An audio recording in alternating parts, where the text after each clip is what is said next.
Good morning, one and all. I am Professor Shreya Trivedi from AKDMC, Jamnagar. આ આપણો compulsory ઇંગ્લિશનો lecture છે.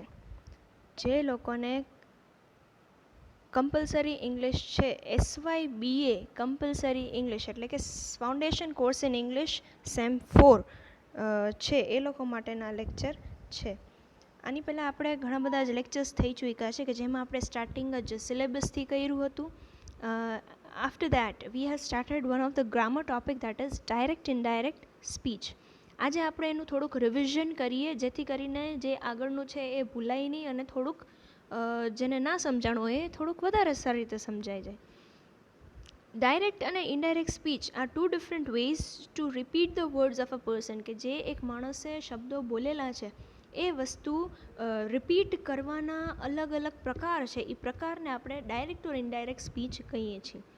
Direct speech એટલે કે direct speech repeats or quotes the exact words spoken by a person કે જે પણ વ્યક્તિએ કીધું છે એને એ જ શબ્દો રિપીટ કરીને કોટ કરીને જો બોલવામાં આવે તો એને આપણે ડાયરેક્ટ સ્પીચ કહીએ છીએ.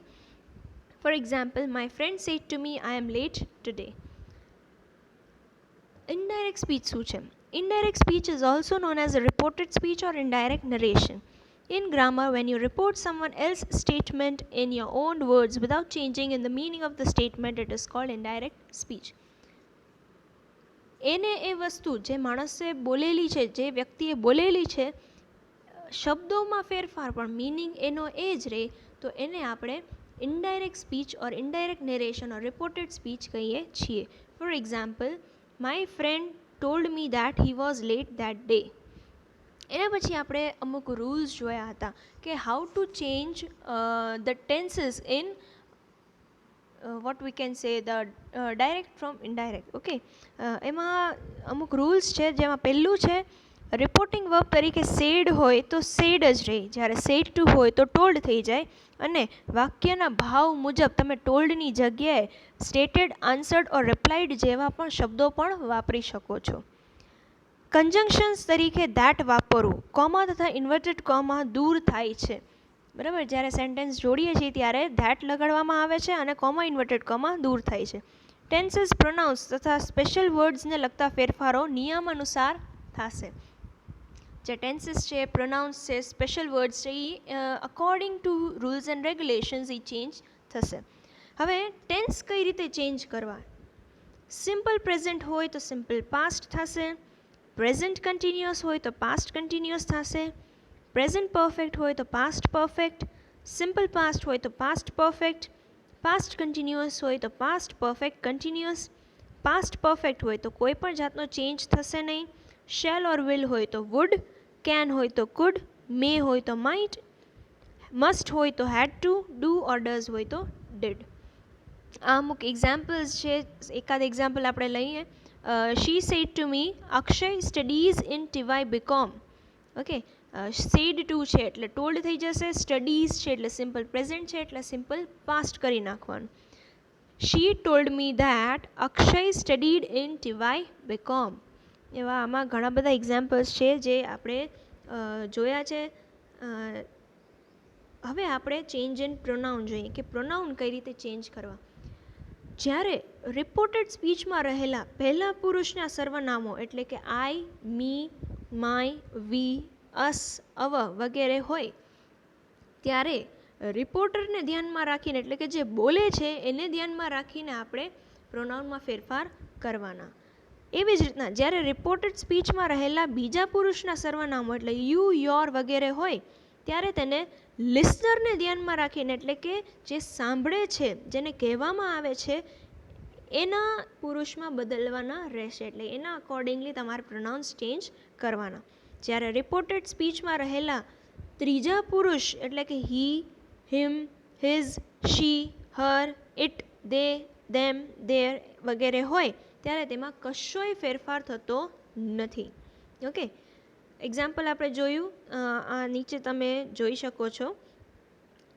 પછી અમુક સ્પેશિયલ વર્ડ્સ આપણે જોયા કે નાઉ હોય તો ધેન, હિયર હોય તો ધેર, હિયર આફ્ટર હોય તો ધેર આફ્ટર, ધીસ હોય તો ધેટ, ધીઝ હોય તો ધોઝ, અગો હોય તો બિફોર, does હોય તો so, today હોય તો that day, tonight હોય તો that night, last night હોય તો previous night, yesterday હોય તો the day before or the previous day, tomorrow હોય તો next day or the following day, last week હોય તો the week before or the previous week, next week the week after or the following week, last month the month before or the previous month, next month એટલે a month after, either, thither, hence, thence. આ અમુક special words જેને આપણે કહીએ છીએ એમાં આ રીતે ચેન્જ થશે. પછી આપણે different types of sentences accordingly આપણે ચેન્જ કરતા શીખા. જેમાં આપણે પહેલું જ હતું ડેક્લેરેટિવ સેન્ટેન્સ એટલે કે વિધાન વાક્યો. એકાદ બે એક્ઝામ્પલ લઈએ. He says it is a fine day. He says that it was a fine day. My mother said to him the boys were playing. Were playing એટલે કયા સેન્ટેન્સ ટેન્સ કયો થયો? Continuous tense, present continuous. એટલે આપણે change કરશું, sorry were playing છે એટલે past continuous, તો ચેન્જ કરશું ત્યારે શું થઈ જશે? Past perfect continuous tense. એટલે my mother told him that the boys had been playing. એના પછી આપણે ઇન્ટરોગેટિવ સેન્ટેન્સીસ જોયા, એટલે કે પ્રશ્નવાચક વાક્યો કે જેમાં પ્રશ્ન પૂછવામાં આવે છે એવા વાક્યો. એમાં આસ્ક્ડ ઓર ઇન્ક્વાયર્ડ ઓફ લખવામાં આવે છે ટોલ્ડની જગ્યાએ. Example, he said to me are you happy. એટલે આ પૂછે છે. હી આસ્ક્ડ મી. હવે જ્યારે આમાં કન્જંક્શન વાપરવાનું હોય તો કન્જંક્શનમાં ઇફ આમાં લગાડવાનું આવે છે, ઇફ ઓર વેધર. પણ જનરલી આપણે ઇફ વધારે યુઝ કરીએ છીએ. એટલે he asked me if I was happy. Indirect સ્પીચમાં કોઈ દિવસ પાછળ ક્વેશ્ચન માર્ક આવશે નહીં, હંમેશા સ્ટેટમેન્ટ જ રહેશે. પછી she said to me have you ever seen a lion. She asked me if I had ever seen a lion. Chirag said to me, does he know English? Chirag inquired of me if he knew English. પછી આપણે imperative sentences જોઈએ, એટલે કે order or advice વાળા sentences. The teacher said to the boys sit down. આ order કરે છે એટલે the teacher ordered the boys to sit down. The officer said to a policeman shoot him. The officer ordered a policeman to shoot him. Aishwarya said to Seema, work hard. Advise કરે છે એટલે Aishwarya advised Seema to work hard. My father said to me, don't do that. My father ordered me not to do that.